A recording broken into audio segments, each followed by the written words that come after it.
वक्फ board 2024 संशोधन bill की तैयारी चल रही है, जिसको लेकर राजनीतिक दलों में तीखी हलचल देखने को मिल रही है। वहीं वक्फ बोर्ड अधिनियम में संशोधन को लेकर उत्तराखंड मदरसा बोर्ड के अध्यक्ष मुफ्ती समून कासमी का कहना है कि ये बहुत ही जरूरी है, क्योंकि तीसरे नंबर की संपत्ति मुसलमानों के पास होने के बावजूद वह गरीब है और उनका एजुकेशन लेवल नीचे गिरता जा रहा है। ये सोचने का विषय है। मुफ्ती समून कासमी ने सीधे तौर पर इसके लिए कांग्रेस को जिम्मेदार ठहराया। उन्होंने कहा कि कांग्रेस ने बोर्ड की संपत्ति को खुर्द-बुर्द किया और अपने कार्यकाल के दौरान इन्होंने अपने लोगों को बोर्ड में बैठाकर तमाम बड़ी संपत्तियों को बेचा गया है, जिससे कई उदाहरण हैं। साथ ही उन्होंने कहा कि अगर ये संपत्ति वापस मिलती है तो निश्चित रूप से तमाम लोगों का भला होगा। तंत्र हुए लगभग 76 साल हो चुके हैं और इन 76 सालों में 60 साल लगभग एक बड़ी पार्टी कांग्रेस ने देश को चलाया।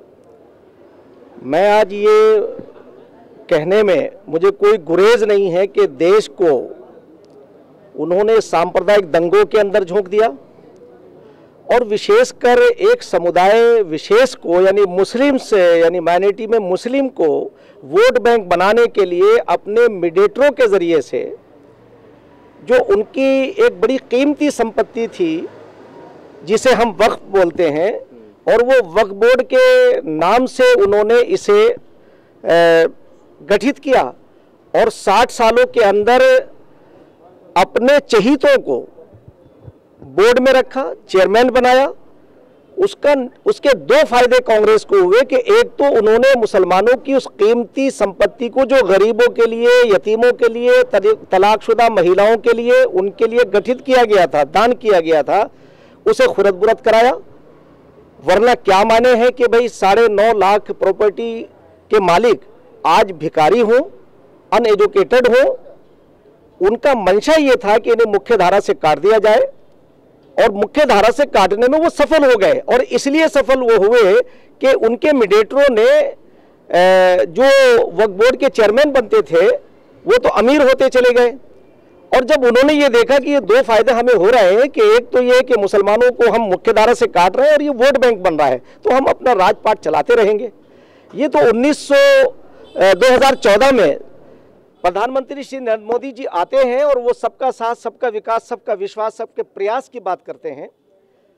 पूरा देश दुखी था करप्शन से कांग्रेस के। मैं करप्शन का जिक्र इसलिए कर रहा हूं कि मैं उस आंदोलन के कर्णधारों में से एक था जो अन्ना मूवमेंट के नाम से जाना जाता है। मैं उसके फाउंडर सदस्यों में से था और हमने वो लड़ाई लड़ी और वो सरकार देश से गई, मगर ज़रूरत थी कि ऐसे आदमी की जो निस्वार्थ भाव से देश को आगे लेके चले। तो हमारे बीच में एक ऐसा एक फ़कीर सिफत इंसान आया जो किसी राजघरानों में पैदा नहीं हुआ, बल्कि एक गरीबी की रेखा के नीचे पैदा होने वाला हमारा प्रधानमंत्री नरेंद्र मोदी। उनके परिवार के अंदर कोई आईएएस, कोई अफसर, आईएएस या आईपीएस या कोई बड़ा नेता पैदा नहीं हुआ। ये ईश्वरीय वरदान है इस देश के लिए कि इस भारत को एक ऐसा प्रधानमंत्री मिला जो बगैर किसी भेदभाव के सबके कल्याण की बात कर रहा है। सबका साथ, सबका विकास, सबका विश्वास और सबका प्रयास। उन्होंने आने के बाद जब देखा कि इतनी बड़ी माइनॉरिटी, इतनी बड़ी संपत्ति वो बर्बाद हो रही है और उससे जुड़े हुए लोग आज ना पढ़े लिखे हैं और ना ही उनके बच्चों के अंदर कहीं कोई एजुकेशन मिलती है, तो उन्होंने आने के बाद अपने मंत्री माननीय हमारे रिजिजू जी को ये दायित्व दिया। तो उन्होंने इस पर निर्णय लिया कि हम इन संपत्तियों का ब्यौरा सामने लाएंगे। तो पता चला कि इसमें तो संशोधन की ज़रूरत है और संशोधन इसलिए ज़रूरी है कि ताकि उन गरीब लोगों को उसका फ़ायदा पहुँचे।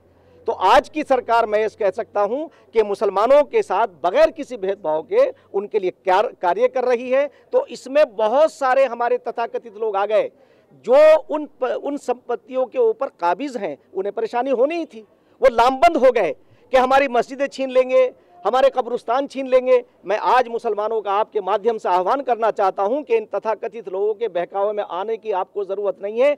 10 साल का कार्यकाल प्रधानमंत्री का बगैर किसी भेदभाव के हैं और हमारे राज्य उत्तराखंड के अंदर बगैर किसी भेदभाव के कार्य आगे बढ़ रहे हैं। अगर कहीं अंकुश लगता है तो करप्शन पर लगता है या उन पर लगता है जो हमने कीमती लोगों ने हमारी लैंड के ऊपर कब्जा किया है। इसलिए हमारे मुख्यमंत्री श्री पुष्कर सिंह धामी जी बगैर किसी संकोच के सबके ऊपर कार्रवाई करते हैं और प्रदेश आगे बढ़ रहा है। तो मैं आह्वान करना चाहता हूं मुसलमानों का कि ना आपकी मस्जिदों पे कब्जा होगा, ना आपके कब्रिस्तान को छेड़ा जाएगा, बल्कि आपके बच्चे एजुकेशन से जुड़ के वो भी IAS और IPS बनेंगे।